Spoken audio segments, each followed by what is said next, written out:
నా పేరు రాజయ్య, మెదక్ డిస్ట్రిక్ట్ పెట్టినపల్లి పనిచేస్తున్నాను.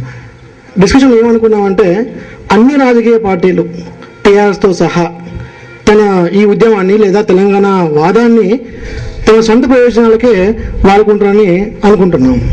సో దీనికి ప్రత్యామ్నాయం కూడా మీరు ఏమన్నారంటే ఉద్యమమే కావాలి, తెలంగాణ ఉద్యమమే మనకు శరణ్యము తెలంగాణ రాష్ట్రం రావడానికి అనుకున్నాం.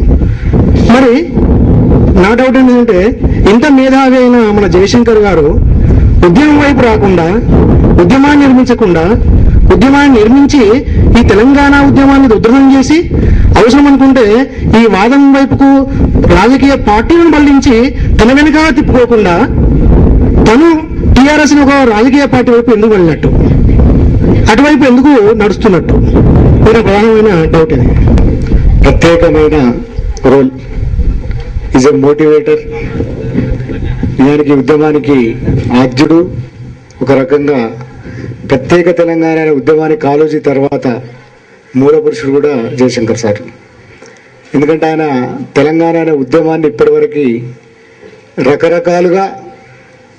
రకరకాల ప్రయత్నాల్లో రకరకాల రూపాల్లో ఉన్న ప్రతిసారి కూడా జయశంకర్ సార్ ఉన్నాడు.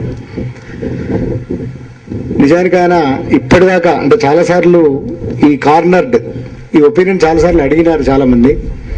ఆయన చెప్పినాడు చాలా స్పష్టంగా చాలా సందర్భాలలో. మేము కొన్ని వేదికల మీద కూడా మేము అడిగిన దానికి కూడా చెప్పింది ఏంటంటే ఆయన తెలంగాణ కావాలి నాకు, కాంగ్రెస్ ఇస్తుందా, టీఆర్ఎస్ ఇస్తుందా, లేకపోతే ఎవరిస్తారు అనేది నాకు ఇమ్మెటీరియల్. ఇప్పుడు ఉన్న దాంట్లో నాకు టీఆర్ఎస్ మెరుగ్గా కనబడుతున్నది, ఈ తెలంగాణ తెస్తుంది అని అనిపిస్తున్నది. మంచిదా చెడ్డదా, భూస్వాముల పార్టీ లేకపోతే ఇది దొరల పార్టీ, ఇవన్నీ నేను ఆలోచించడం లేదు. ఉన్న దాంట్లో దీనికి చిత్తశుద్ధంగా నేను అనుకుంటున్నాను. అందువల్ల నేను దీంతో పాటుగా శైలాన్ అవుతున్నాను. ఐఎమ్ నాట్ ఏ మెంబర్, నేను సభ్యుని కాదు.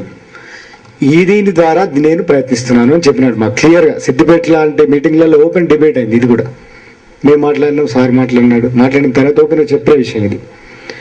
ఇప్పటికైనా ఏమంటాడంటే నేను తెలంగాణ వాదిని, తెలంగాణ ఉద్యమం ఏ రూపంలో ఉన్నా కూడా నేను దానికి మద్దతుదారుని. ఇట్లా వీళ్ళు తెలంగాణ తేగలరని ఒక నమ్మకం పెట్టుకొని ఉన్నాను నేను. ఈ నమ్మకం కూడా పోతే నేను మామూలుగా కూలబడి ఇంట్లో ఉండాలి. కనుక లంగదైనా దొంగదైనా ఒక పార్టీ ఉంది, ఆ పార్టీతో నేను పోతున్నానని చెప్పినాడు ఆయన. దాన్ని మనం ఆ ఒపీనియన్ గౌరవించాలని నేనైతే అనుకుంటున్నాను. బి డెమోక్రాట్, దాన్ని రెస్పెక్ట్ చేయాలి మనం అంతా.